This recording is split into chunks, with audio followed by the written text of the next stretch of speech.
Bon, le métier de transformation opérationnelle, en fait, est un métier qui a été mis en place au sein du cabinet pour apporter une couche de mise en œuvre de toutes nos recommandations sur le plan stratégique.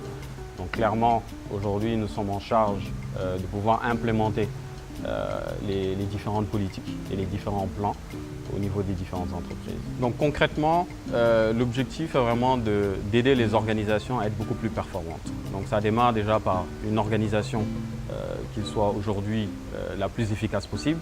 Donc avoir les bonnes personnes là où il faut, donc en matière de gestion des ressources humaines, mais également avoir des processus qui soient les plus optimisés possibles. Les processus qui permettent aujourd'hui d'être plus performants en matière de délai, donc en termes de qualité, des processus qui soient également les plus performants en matière de coût, donc qui coûtent moins cher, donc faire ce qu'il y a de mieux en moins de temps et avec le moins de ressources en termes de coût. Donc c'est vraiment l'objectif aujourd'hui de ce qu'on appelle la transformation des processus. C'est valable aussi bien sur les processus métiers que sur les processus support. Et sur les processus support, on fait également beaucoup de travaux d'optimisation, déjà sur les systèmes d'information. Donc comment avoir une stratégie des systèmes d'information qui soit alignée à la stratégie d'entreprise. Donc sur ça, on a pas mal de références et d'expériences en matière d'élaboration de schémas directeurs du système d'information, mais également en matière d'amélioration même de la gouvernance du système d'information dans les entreprises. Et cette offre en matière de système d'information va jusqu'à de la mise en œuvre. Donc tout ce qui est assistance à la maîtrise d'ouvrage sur des grands projets de système d'information stratégique, que ce soit des projets vraiment alignés au process métier, donc sur des systèmes d'information beaucoup plus métiers, ou des systèmes d'information entreprise, tels que tout ce qui est gestion de la relation client, tout ce qui est système d'information ERP, ou même ce qui est décisionnel en termes de BI. Ensuite, avoir les bonnes personnes, donc en matière de ressources humaines. Donc là aussi, c'est une des principales ressources d'une organisation, donc ces hommes. Donc c'est de pouvoir aligner également les compétences de ces organisations par rapport à leurs besoins. Donc avoir des profils qui soient adaptés aux différentes activités qui sont menées.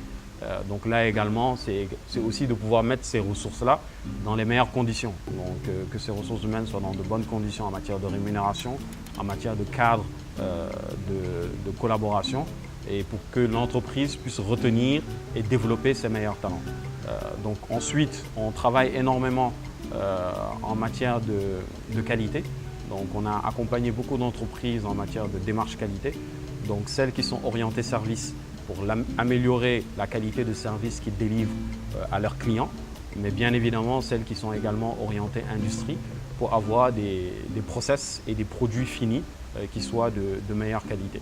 Ensuite, on a aujourd'hui toute une palette d'accompagnement que l'on a développée en matière de gestion de projet, de PMO, d'assistance à la maîtrise d'ouvrage, mais pour des grands projets. C'est aujourd'hui tout ce que l'on fait dans l'accompagnement de grandes organisations ou même des États, dans le cadre de l'assistance à la mise en œuvre de leur stratégie, que ce soit des stratégies pays ou même l'assistance à la mise en œuvre d'un grand programme. On le fait également pour les entreprises. Aujourd'hui, on accompagne un très grand du secteur des télécommunications dans la définition et la mise en œuvre de son plan stratégique. Derrière, c'est vraiment toute une dynamique d'implémentation qui s'apparente beaucoup à un projet d'entreprise. Où aujourd'hui vraiment l'organisation s'inscrit dans un plan de développement et un plan de transformation qui va de 3 à 5 ans et sur lequel aujourd'hui l'équipe interne est vraiment celle qui assure la mise en œuvre de cette stratégie.